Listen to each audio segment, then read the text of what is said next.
Hey everybody, it's Rob. And Gray. And this is another episode of Rob and Gray Review. Indeed, we just saw the... Murder on the Orient Express. That's the one. Forgot the name. You seem to be floundering there for a minute there. Well, I was honestly going to say The Better Snowman. You know, it's not that bad of a description. So, This has been a long-running thing already. Of how much we hate the snowman. We're trying to... I, at least, am trying not to do that anymore. But this is literally... I'm willing to let it die, but this is another fucking murder mystery. It's literally a murder mystery. Another crime thriller. And spoiler alert, it's so much better than the Snowman. Better. I'm going to say it right now. We discussed this already. It's 20 points better. Oh, yeah. Yeah. 20 points better. Yeah. So, Snowman is a 3. This is a 23. We'll break that down in a minute. Yeah. Let's tear into the plot. So, the plot... This is... Okay, so... Murder on the Orient Express is adapted from a book by Agatha Christie, a classic crime thriller, murder, mystery author, like the go-to. Yeah, I've never read any of her Arthur books. Conan Doyle himself. And to be honest, I don't remember this guy's name. It's... Hercule Poirot. What he said. I honestly like him more than Sherlock Holmes. Like, this is me completely not knowing this character existed before today, because I'm incredibly uncultured. I consider him like the second most well-known detective character in fiction. I mean, I would agree with that. If he's a creation of Agatha Christie, then I wouldn't doubt that whatsoever. I think he runs through most of her books. Then I wouldn't doubt that whatsoever. But... So the main reason I like him more than Sherlock Holmes is because they are literally, it's as simple as Sherlock Holmes is an introvert and Poirot is an extrovert.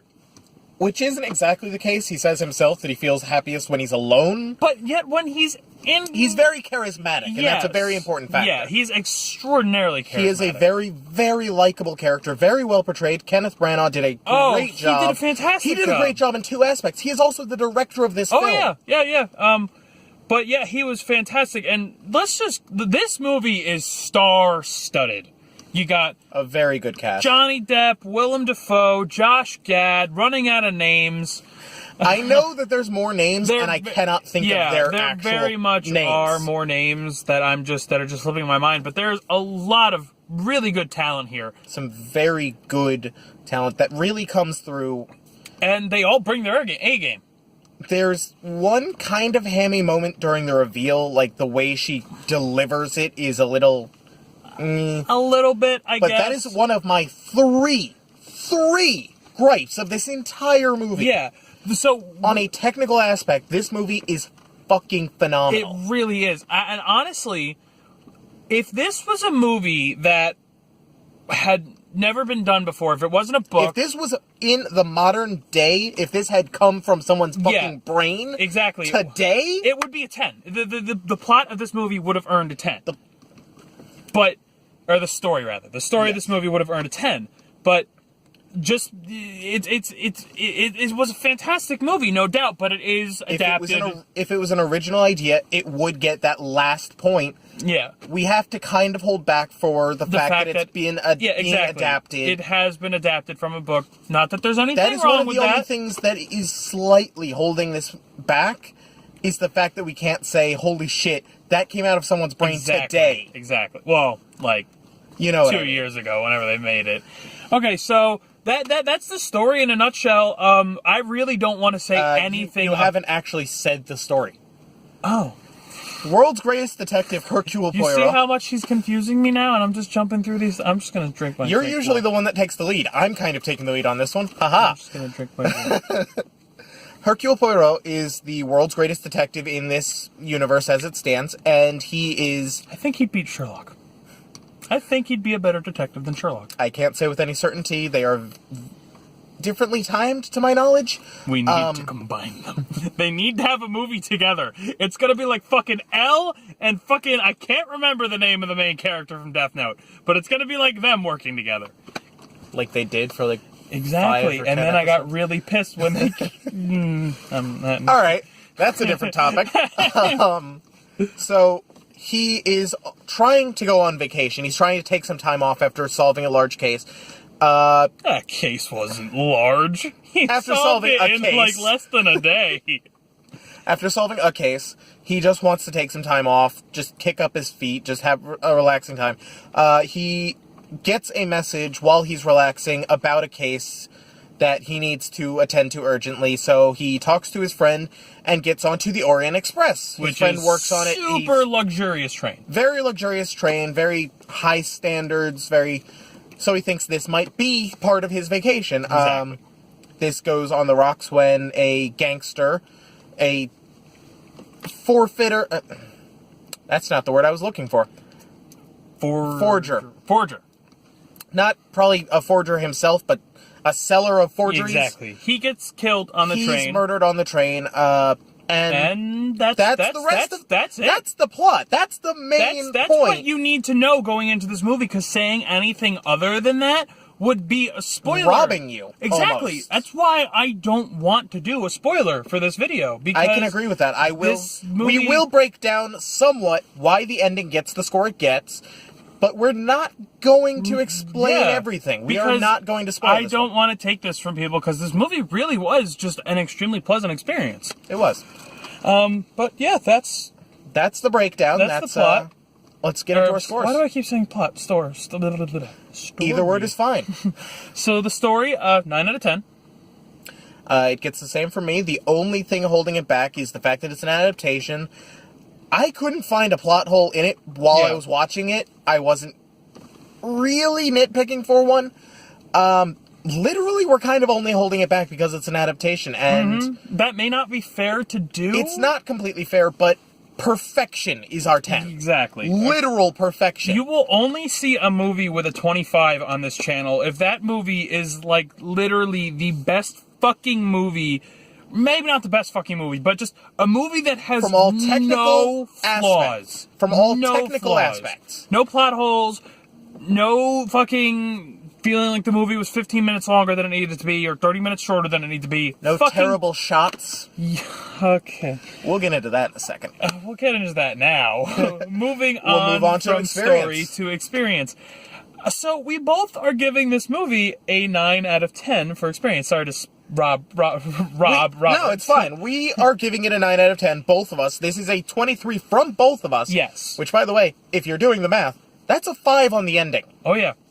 But this movie would have gotten a 10 for the experience if not for one shot used 2 times too many. So, it's really not, it's a fucking shot. You're not going to care. And this way I can warn you, because it honestly was disorientating for me. I had to look away from the screen when it happened. It screws with the flow of the moment. It screws with the interaction between the characters, because you start to get distracted. Yes, and as someone who, like, it really screwed with your eyes. And for me, personally, as someone who suffers with eye issues, it was just an issue. It's an understandable shot for them to get, with it being a movie taking place on a train.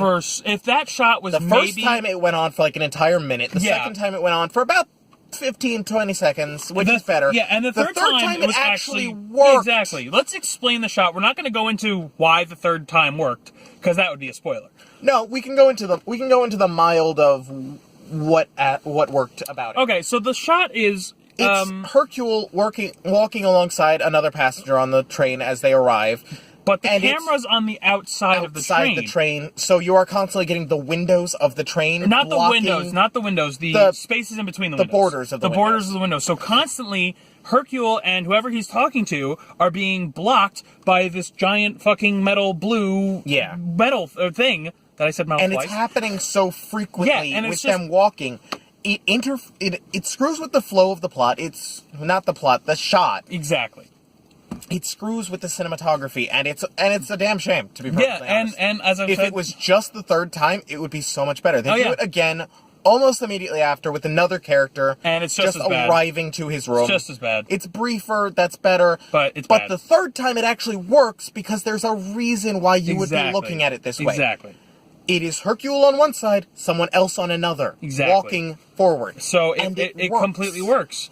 And it's I'm very expressive with my hands. It's such a shame that I feel obliged to take that 1 point off of a perfect experience because of this shot. Visually, very nice, very stylized. Yeah. The sound was like stylized in a realistic way. Yeah, there really wasn't there wasn't music? effects. There wasn't really overarching music. It was just noises that really just they let it flowed play. well They with let the it movie. play on its own Exactly. without having to screw with it. But it's really sad to me that I have to give this movie a 9 instead of a 10 for experience. But like we said, a 10 is absolute utter It's perfection. absolute perfection. And having a minute and a half of my eyes hurting and me physically looking away from the screen is not perfection.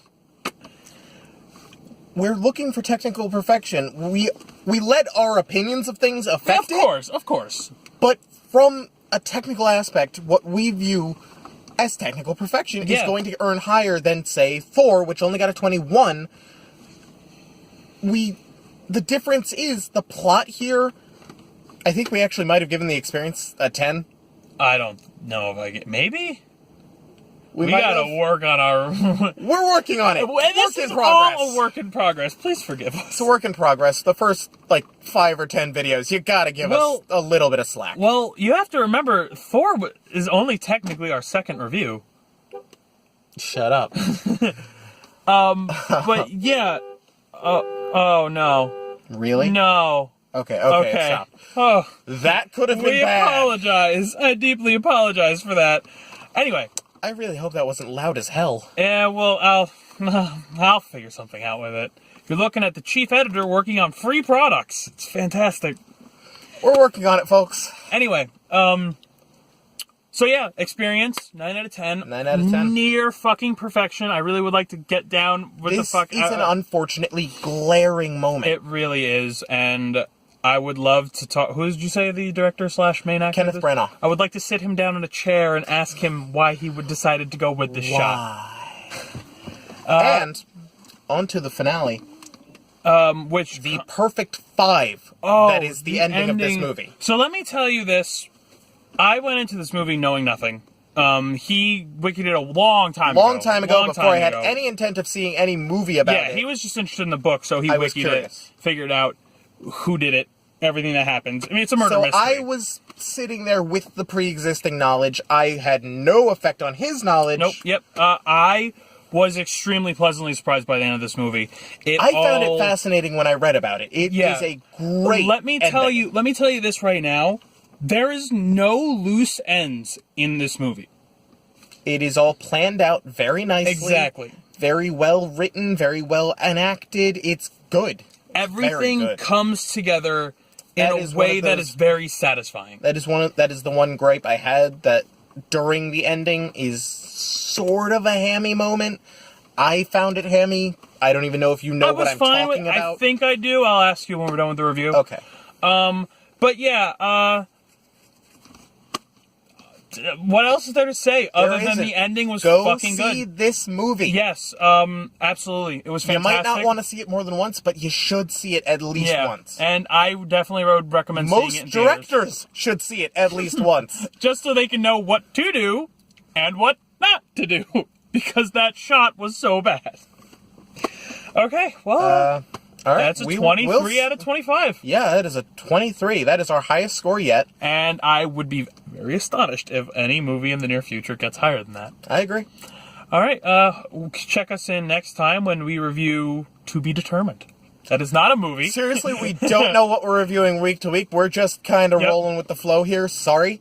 I said To Be Determined and then realized that could easily be the name of a movie. It could. And had to change, no, we don't know what we're reviewing next. But please, if you like the video, comment. Drop us a like. Drop us a subscription. If you dislike the video, do that too. Drop a comment. Tell us why. Tell us we're shit. We'll accept it. We'll have some dialogue. We'll talk it We'll out. talk it out. We can work it out, baby. All right, we will see you all in the next video. See you later, you wonderful watchers.